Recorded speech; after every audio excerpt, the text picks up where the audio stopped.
You're listening to the inaugural podcast of the Faculty of Horror, podcasting from the horrid halls of academia.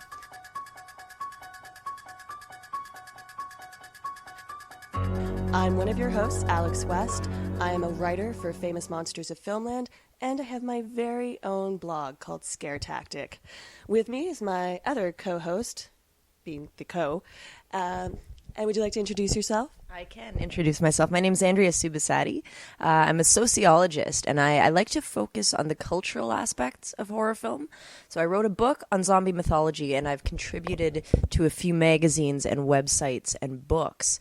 But my podcasting experience mostly came from the Rue Morgue podcast. Entirely came from the Rue Morgue podcast, now that I think about it. And the first time I went on was to discuss my book. And the second time I went on was to discuss the cultural aspects of I Spit on Your Grave and to compare and contrast the movie with the remake. And it was very contentious, and it was a huge discussion, so much so that we had to do a remake of the podcast. And so yeah, I think podcasts are great and really neat, and I'm really excited to launch this one. So, as you may have guessed from the title of this podcast, we are going to be dealing with the academic side of horror, but I promise, in hopefully a very, very fun way. We're going to take on some topics that come up time and again when we talk about horror movies, and just have a dialogue back and forth and see what kind of comments we come up with. We do really encourage feedback. So if you have any, we can be reached at facultyofhorror@gmail.com. Now, one of the reasons I really got into the academic side of horror and why I write about horror is because we deal with one of the most interesting aspects of humanity when we talk about horror movies, which to me is repression. How repression manifests itself, why we're scared, how we get scared. And I think it's probably the most interesting thing to write about, and it's the most continually giving source of topics in my mind. And again, my lovely co-host Andrea has a slightly different background, but it's all in sociology.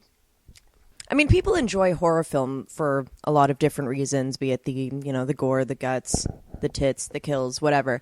But one thing that Alex and I agree on is that horror films have a lot to say about us, about, what we fear, how we personify that fear, and how we depict ourselves coping with the fear. And my background in sociology has me mostly looking at these films from a cultural standpoint, like how Western fears are tackled and what is interesting about Western movies as opposed to European movies and Canadian movies as opposed to American movies, which we're going to get into today. So Alex and I both looked at horror in our postgraduate studies, so we put this podcast together as an opportunity to just nerd out on our favorite topics on the genre. And we do really want to inspire discussion, so please feel free to email us, even if it's just to say how much you love the way Alex says horror.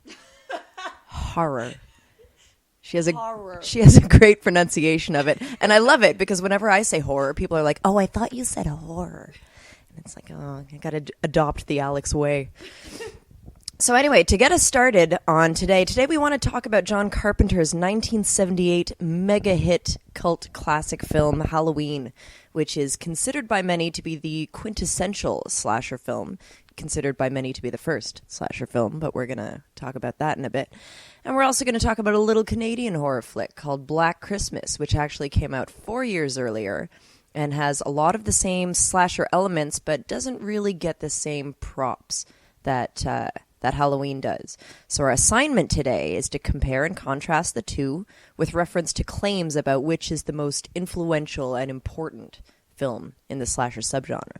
Yeah, and we're just going to talk it out, see what we both feel like, and kind of take the topics that come up in both of the movies and really examine the way they both deal with them, because they actually do deal with them in extraordinarily different ways, which leads to a really interesting conclusion for both films. Now, one of the reasons Halloween and Black Christmas get linked up so much is because of some comments that the director of Black Christmas has made over the years. Bob Clark, the director of Black Christmas, has said, on several different occasions that he essentially gave John Carpenter the idea for Halloween. John Carpenter was a huge fan of Black Christmas. He was asking Bob Clark, what would you do next? And so Bob Clark said, I would have it that the psychopath was captured, institutionalized, and he breaks out the next year on Halloween, calling the film Halloween. And then John Carpenter obviously took it, ran with it, and Bob Clark, to his credit, does give Carpenter a lot of credit in his own right for creating kind of a singular vision. So I don't get the sense that there's a lot of animosity. It's just, you know what, someone had a great idea, did a great film, someone else expounded on that theme and idea and made something really, really different. I don't think Bob Clark could have made the film that John Carpenter made. And they both have their strengths and their weaknesses. Though I'm going to kind of fess up right now. I think Black Christmas is a near perfect film in my mind. Pass this back and let's just run through for shits and giggles synopsis, because we all need to know what happens in these. So let's start back in the year of 1974. It's a crazy time. Canadians are trying to make movies. And what do they come up with? What's going to make us the big bucks and make us relevant to the rest of the world, i.e. the United States of America? Right. So in the interest of fessing up, I hadn't seen Black Christmas prior to deciding to do this podcast. So I just kind of checked it out last weekend. So it's still really fresh in my mind, and it really, really blew me away. I mean, I knew it was good. I had heard it was good. One of those movies that everybody kind of agrees is good, except for the critics when it first came out. But we'll talk about that a bit later. But I was really blown away by how excellent it was, and I have to agree that it's probably a near perfect movie. Giving a synopsis for a slasher film is kind of like giving a recipe for cheese and crackers, but here goes. It's Christmas break, and there's a party happening at a sorority house. Hard to believe, I know. The occupants of the house include 4 young students and their house mother, Mrs. McHenry. And the girls have been receiving obscene phone calls, which have gotten increasingly menacing, and eventually the girls start disappearing one by one. If it sounds familiar, there's a good reason why, but let me tell you, don't let that detract you from seeing it if you haven't seen it. And we're going to flash forward to 1978. This is also a crazy time, I think, in history, but we have the release of John Carpenter's Halloween.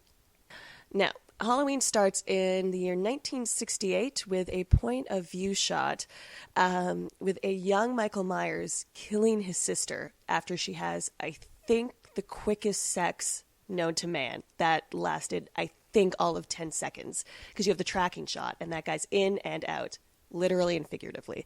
If that is the quickest sex you've ever witnessed, then I envy you at this moment. Really? Oh my God, we might have to start another podcast to deal with these issues. And so Michael Myers kills his sister. The camera pulls back. It's revealed that he's a 6-year-old child with a bloody butcher knife and a clown costume that he had on at Halloween.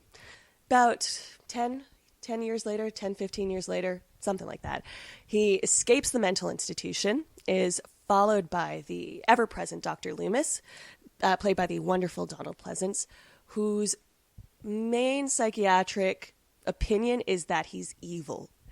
If you can play a drinking game with how many times Donald Pleasance says evil in this film, you're going to go blind. Now, he obviously returns to his hometown of Haddonfield and begins to stalk and kill Laurie Strode's friends, and ultimately struggles and combats with Laurie Strode herself, played by the wonderful Jamie Lee Curtis, until he is almost kind of sort of subdued by both Laurie and Dr. Loomis. And then they go to look what the window they've pushed him out of, and he's gone because he's evil. The boogeyman, the blackest eyes, the devil's eyes. You know where we're going.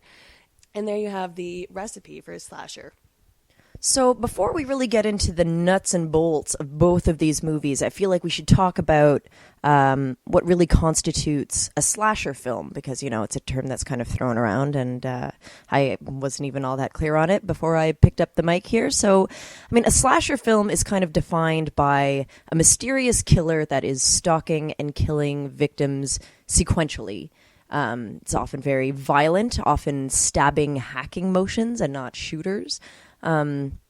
So some of the earliest films that have been given the slasher film title are 13 Women from 1932. We've got Peeping Tom, and even Hitchcock's Psycho, which only had a body count of 2, but was still considered very influential. And the trend kind of continued with Herschel Gordon Lewis' work in the 1960s, what would come to be known as the splatter film genre, which was just basically slashers with upped gore and body count. And then there was also the Giallo movement, pioneered by Mario Bava in the early 70s. So these were all precursors to some of the themes we're going to see in Black Christmas and Halloween. Absolutely, as Andrea said. What was really interesting, though, about Black Christmas is that this is the first movie to combine all those elements. So it's the combination of slashing, of stalking, of, the violence and the gore, and really situating it with young people because they were really just trying to reach a youth market. And as I was saying earlier, Black Christmas was made to make money.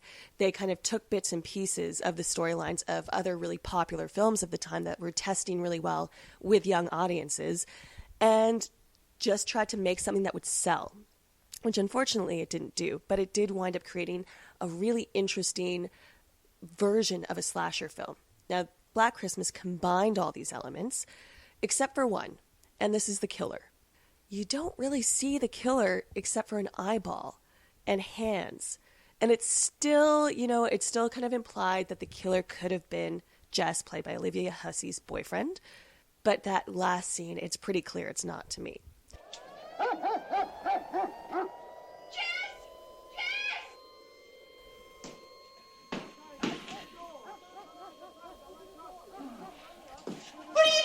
Some kind of a search party. Yes? Sorry to scare you, miss, but we're with the search party. What do you want? Well, we wondered if you'd seen anything peculiar tonight. Well, not until you got here. Oh, well, they scared the shit out of me. Sorry, miss, but you do know there was a girl killed in the park tonight. Yes, we heard. Well, we're just helping the police to look for the killer. Well, we'd ask you in, But our dog died last night. Well, we don't want to bother you at a time like that. We were just wondering if you'd noticed anything suspicious here tonight. Oh, no, sorry. Yeah, well, you just keep your doors and windows locked, and you'll be safe. Okay. You understand? Thanks a lot, we will. And remember, there might be others from the search party around, so don't be afraid. We'll be around to see that you're safe. Good enough. Thank you very much. Just remember to lock those doors and windows now, Dave. Okay. Okay, then. Bye-bye. Good night now. I'd rather face the killer. No, seriously, do you realize this is the only door and window in this whole house that's locked? Along comes 1978, you got Halloween, and you have one of the most iconic characters ever committed to screen. And he must get almost, I would be shocked if he had, any less screen time than, say, Donald Pleasance or Jamie Lee Curtis. He's so omnipresent in this film. It's the iconic white mask and the weird hair and the workman's jumpsuit. So the figure becomes something more identifiable, and as the sequels rolled on and on and on, he was the one link, really. So he becomes the protagonist rather than, the young women who are trying to survive.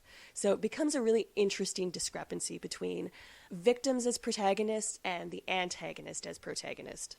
Yeah, that's right. And we are going to talk a little bit later about the whole final girl theory and about how Halloween is effectively able to kind of switch the protagonist from the killer to Laurie a little bit later, which is something that, Black Christmas didn't really do, but where Black Christmas kind of makes up for that is the fact that the main protagonist female characters are excellent, really well drawn, well written, beautifully portrayed, and really accessible throughout, which for me wasn't so much the case with Halloween. Yeah, I'm so happy those girls in Halloween died. They were awful. I really don't like them. Laurie being like, oh no, my books, I forgot them. You don't need books, you're a girl. It's that kind of stuff that's really insipid and really, I found it like all they wanted to do was talk about like sexy sex.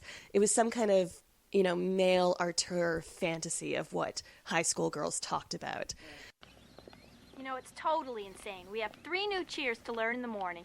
The game is in the afternoon. I have to get my hair done at 5, and the dance is at 8. I'll be totally wiped out. I don't think you have enough to do tomorrow. Totally. As usual, I have nothing to do. it's your own fault, and I don't feel a bit sorry for you. Hey, Linda, Lori, why didn't you wait for me? We did. 15 minutes. You totally never showed. That's not true. Here I am. What's wrong, Annie? You're not smiling. I'm never smiling again. Paul dragged me into the boys' locker room. Exploring uncharted territory? Totally charted. Just talk. Sure. Old Jerko got caught throwing eggs and soaping windows. His parents grounded him. He can't come over tonight. I thought you were babysitting tonight. The only reason she babysits is to have a place Shit. I have a place for that. I forgot my chemistry book. So who cares? I always forget my chemistry book and my math book and my English book and my French book. And, well, who needs books anyway? I don't need books. I always forget all of my books. I mean, it doesn't really matter if you have your books or not. Whereas, as Andrea was just saying, in Black Christmas, you have these, in my mind certainly, these really well-drawn characters that were, maybe in some senses kind of stock, but they all were, like, funny and identifiable. And Margot Kidder as Barb. You don't get much better than that. And Olivia Hussey's character, Jess, who is the final girl in Black Christmas, she's dealing with having an abortion, which she talks about openly, and that she wants more for her life, and that's why she's choosing not to have a child. It's so interesting, and it's so well drawn, whereas the characters in Halloween are so disposable. I mean, I had to make notes on their names. I don't even remember them, really. Look it up. Yeah, like, we both had to look them up. And they're so unmemorable, and I was glad when they were dead, frankly. Right, which I think was kind of the point. I think they were kind of drawn that way, which is what really made Laurie stick out. Again, like when we get into the final girl thing, I think they make certain women very disposable, and these are the women who embrace sexuality and do what they want, be it in campy ways. So yeah, Halloween, just to refresh you, that we're following a bunch of high school students. There's Laurie Strode, her friend Annie, and her friend Linda. And when I say friends, I say it in the loosest sense of the term because they're actually pretty not awesome to her. They're really dismissive of her when she says she feels like she's being followed. And my God, I was a high school girl once, and if a friend said that to me, I would not shrug that off. And then there's the whole thing where Annie kind of gets Laurie to babysit for her so that she can sneak off with her boyfriend, and it just kind of seemed, I don't know.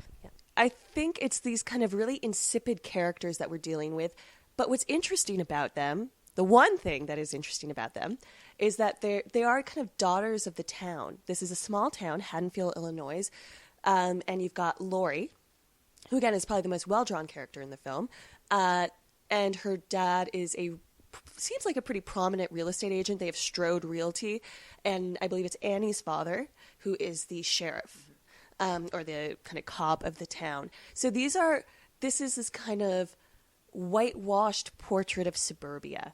And in Black Christmas, you've got these young women who are out on their own. The only kind of sense of any family we get is from Claire's father, who's desperately searching for his daughter, and Barb's mom, who seems like she could give two shits about her daughter and what she does at Christmas. Well, super tongue strikes again. Fastest tongue in the West. That was sick. I really don't think you should provoke somebody like that, Barb. Oh, listen, this guy's minor league in the city. I get 2 of those a day. Maybe. But that town girl was raped a couple of weeks ago. Darling, you can't rape a townie. You really are too much, Barb. Oh, come on. This is a sorority house, not a convent. I'll see you later. I'm going to go pack.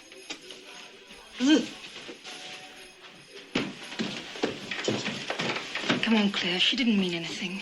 No, really, Jess, it's okay. I have to finish packing anyway.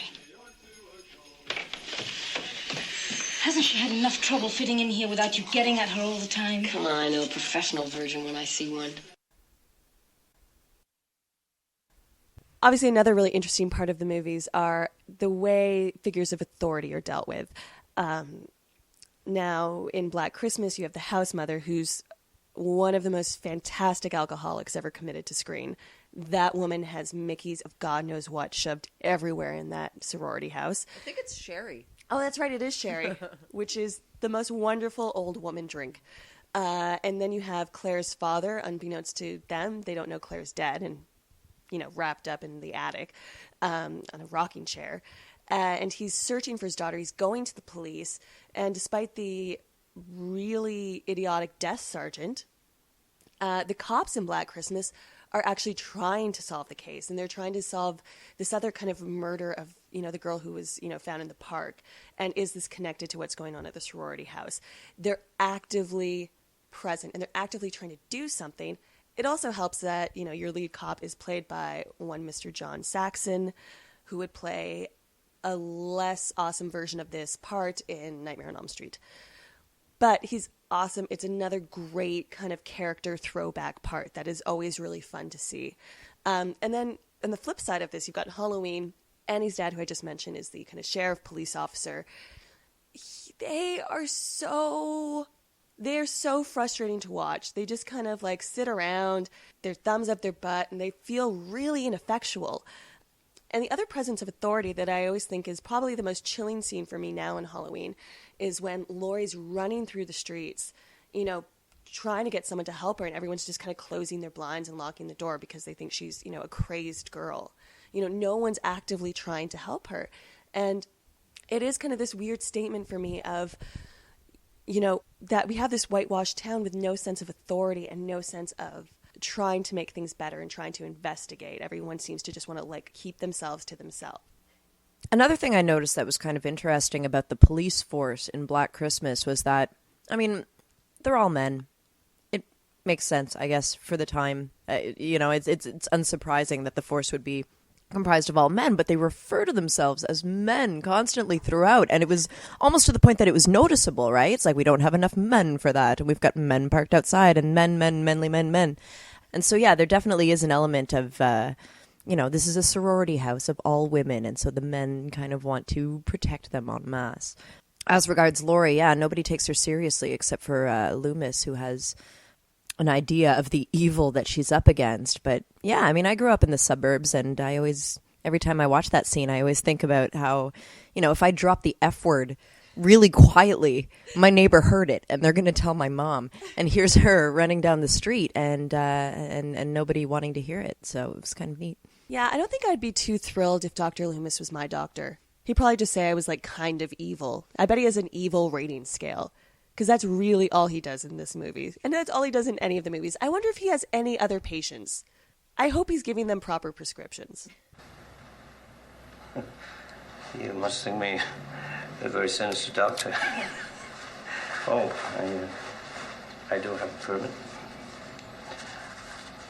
Seems to me you're just plain scared. Yes. Yeah, I am. I met him 15 years ago. I was told there was nothing left.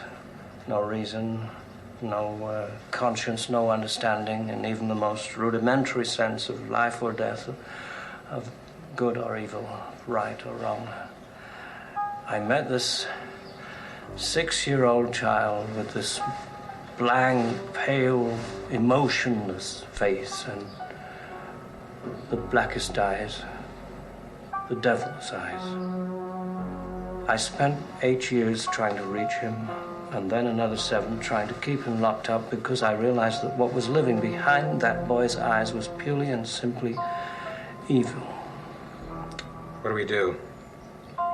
He's been here once tonight. I think he'll come back. I'm going to wait for him.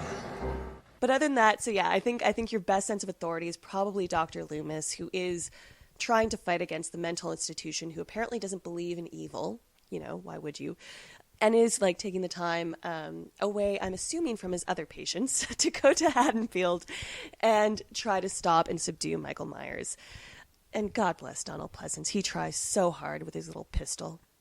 So I mentioned before that I feel like Halloween gets a lot more credit than Black Christmas for its thematic elements. Halloween gets the most credit for the final girl trope, as coined by Carol Clover.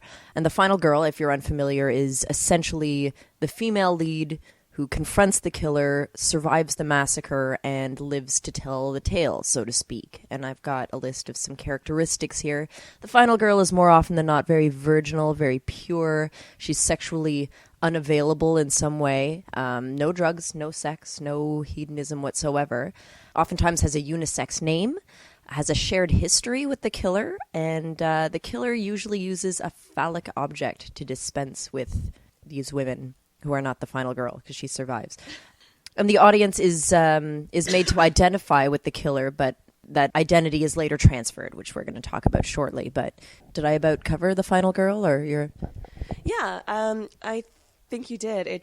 It is interesting because there are a lot of deviations from this. I mean, we could bring up a lot of them, but Jess in Black Christmas is probably the most interesting derivation from that kind of list because she has had sex. Because in one of her earliest scenes, she's talking about having an abortion with her boyfriend, who apparently was fine after the whole 2001 Space Odyssey thing. And he's gone to college, so that's really great. But yeah, I think Laurie is pretty much the quintessential version of this. She's probably the purest incarnation of this. And Jess is a more flawed human being who is really struggling with a lot of different ideas that are being thrown at her and that she's kind of growing up with. So in light of that, do you think we can still say that Jess is a final girl? If she kind of only subscribes to 2 or 3 of these 6 characteristics that we've given? Yeah, you know what? I would say for me she is, because one of the most interesting things I think about a final girl, and a lot of them in the bigger franchises have come back, obviously Laurie in Halloween, Nancy in Nightmare on Elm Street, there's something about surviving, and they have to live with the trauma. They have to live with the trauma of discovering their friend's dead, of having to fight off this mass killer who they were previously unaware of. And Jess has that too. I mean, we never get a sequel to Black Christmas, not really. But there is a sense that she is lying in this bed. She's been put under sedatives because she was probably hysterical. I would have been as well. And she's going to have to live with this trauma and this fear. And it is kind of like a punishment almost in a very odd way. But, you know, you're being punished for surviving. You're being punished for fighting back. So, you know, I have to admit that I don't find the final girl trope to be all that progressive, especially as it pertains to Halloween. I feel like it's really cool that there's a shift in identification from male killer to female victim, and I do appreciate that, but I feel like it lends itself to this binary, this virgin whore dichotomy that has resulted from the final girl trope, and I feel like that dualism is pretty misogynist in itself, and it has kind of ruined a lot of subsequent horror movies and a lot of strong female leads that they become trivialized because of this. Like, I can't really applaud the idea that good girls are worthy of identification and survival while naughty girls are just dispensable, and the trope is so overused that it doesn't even offend me anymore. It more so just bores me. In Black Christmas, these sorority girls are as close to human beings as I think I've ever seen in horror film. You know, some of them drink a little and some of them drink a lot. And they have boyfriends that they have sex with, and they defend their reproductive rights. I was pretty blown away by the Jess and Peter pregnancy subplot, which on the one hand was kind of clearly a device to vilify Peter and make him a possible suspect. But it also really made you believe in Jess as a strong female lead who doesn't have to adhere to any of the extremes, which is so rare nowadays. I think my favorite final girl in horror of all time is actually from a book, and it would be Susan Snell from Carrie. Have you read Carrie? Yeah. Well, I haven't read it, but I've seen the movie. Well, in the movie, I felt like she was just kind of the one boning John Travolta and was just, you know, responsible for a lot of the horror that happened. But in the book, a lot of the book is told from the point of view of Susan Snell as a survivor, of the kind of prom night massacre type thing. And she had a really interesting perspective because she, like I said, she was complicit in the pig's blood incident. And so, she came up with it. She was among one of the girls who bullied Carrie prior to that. And then she survived the whole ordeal. So her point of view was really interesting. I think she's probably my favorite final girl. I think my favorite final girl would probably have to be Ginny in Friday the 13th Part 2. Mainly because right before her kind of final tussle with Jason, she's at a bar drinking. So I like to imagine she's kind of drunk when she's fighting him. But she does such a kick-ass job. She uses psychology on him. Whoa. Psychology. She pretends to be his mom. And she's so, she's just awesome. I'd totally go for drinks with that girl. One of these days I have to use sociology to kick someone's ass in some way, shape, or form. Oh my God, just shame them. Culturally shame them. And another really interesting comparison, for me anyway, between the two is the remakes they've both had. Obviously, Rob Zombie has had 2 Halloween remakes that came out, I believe, in 2007 and 2009. And then the Black Christmas remake, which I believe came out in 2006. Obviously, this is not a podcast or a topic that we're talking about fully, but I did want to mention it because it is so interesting that these 2 remakes go into so much detail about the killer. They're not even trying to really make a final girl. They're not even trying to have us identify with the victims. It's all identifying with the killers. And it's so boring. It's so dull. I've seen the Rob Zombie ones, I think once each. And I'm going to cop to it. I've seen about half of the Black Christmas one. And when I found out that, spoiler alert, Billy was some kind of like multiple personality disorder kid with jaundice, No. I took that out of my DVD player and put in the 1974 version and went on with my happy little life. But I think it is interesting that we are looking at a time period that we're kind of coming out of this series of remakes that we are so desperate to understand and define and sell a movie based on the killer rather than the real people within it. Because it's taking all the pressure off creating real characters with feelings and emotions out of it, because you can just put a mask on a guy and bam, look, that's your movie. It'll open to at least $20 million and you're all set. I think what's really interesting about the epidemic of remakes right now, I was going to call it a plague, and then I thought that might have been too dramatic. An outbreak is what it is. Yeah, like that. Can't remember if that movie was any good. I'm trying to formulate an opinion. Ew.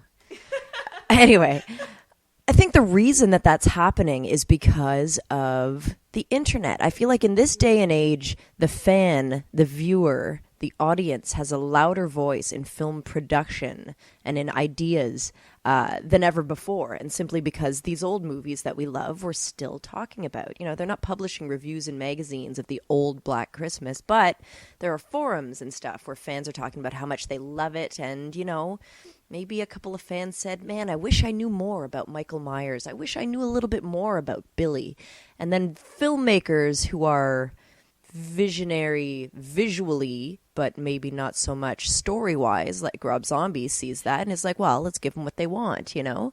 And he really does deliver the goods in terms of mood and visuals, but sometimes the audience really doesn't know what's best for them. And if you ask a little kid who's watching Wizard of Oz, you know, they just really want to see the wizard, but, you know, if we just brought out the wizard at the beginning, it wouldn't be much of a movie, would it? But because of the way fans are talking about these movies, filmmakers just know that they're going to make money at the box office, which is my theory for why there's so much shit out there nowadays in terms of remakes. So I think it's about time to wrap up here, and let's give you our conclusions on this whole Black Christmas versus Halloween Smackdown 2012 end of days Mayan calendar business. For me, I think Black Christmas has a lot more resonance because of the way the characters are drawn, and I think most importantly because of the ambiguity of the killer. You never see him. You see an eyeball, which is red, kind of, and you see hands. You don't know who he is. You don't know what his face is. And to me, I always find it scariest when you don't quite see what the entity is that's causing people harm. That chills me. That stays with me. Now, obviously, you do get a flash of Michael Myers' actual face in Halloween, which is not that scary. And also, it's not as interesting to me. I find watching Halloween is, you know what, maybe the horror fans are going to come after me now, but I find it's a bit of a chore. It's a bit of a slog to get through. There's not a lot of interesting things in it. There's not a lot of humor and kind of oddball characters in it. It feels quite dour, and I feel like that's what this series really comes across as, is dour. It's dark, it's kind of dull, it's always Michael Myers stalking someone, and it is that thing of diminishing returns. It just becomes less and less interesting. And I think out of the other big horror series, here I am saying horror again, you've got, obviously, I think Friday the 13th is fun and it kind of knows what it is, which is a ripoff of something like Halloween, but they have way more fun with it. It's way weirder.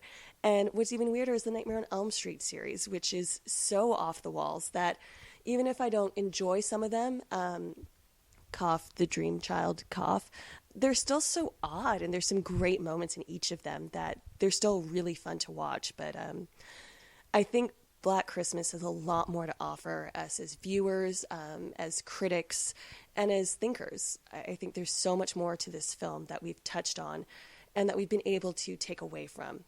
Yeah, I totally have to agree. I think if I had to choose one of the two movies to only watch for the rest of my life, it would definitely be Black Christmas, largely because of the reasons that Alex said.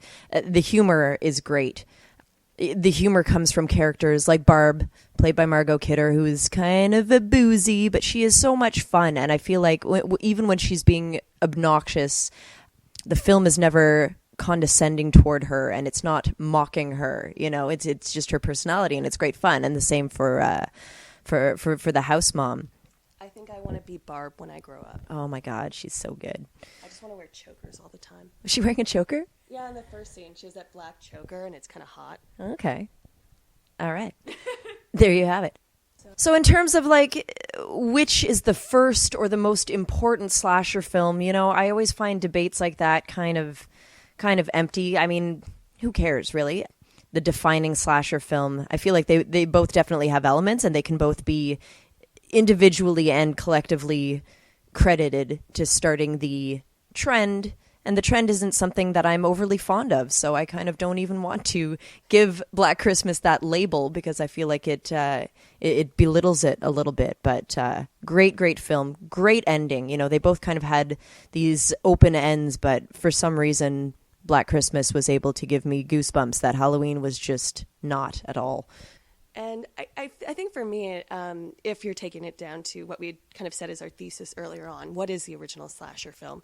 I think if you look at slasher films in terms of box office and what they became, I would have to give it to Halloween.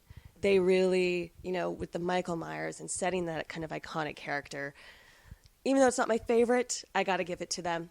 But I think Black Christmas is, for those that love it, they love it a lot. And Halloween, for those who love it a lot. And, you know, I'm sure there are businesses out there, people who manufacture Michael Myers' masks for a living. In fact, I know there are. And then there are also the times, like in Halloween H2O, where they have to CGI the mask in. And you can tell the moments where they CGI it in. And it's just as painful as you think if you do not know what I'm referring to. So that's it for the horror faculty. Your appointment is done. We have no more office hours for the next little while, but we will be coming back in the new year with new topics, new things to talk about. If you have any questions, comments, concerns, complaints, you can always get us at facultyofhorror@gmail.com. And wishing you a very happy and creepy holiday season. This is Alex West. And Andrea Subissati. Office hours are closed.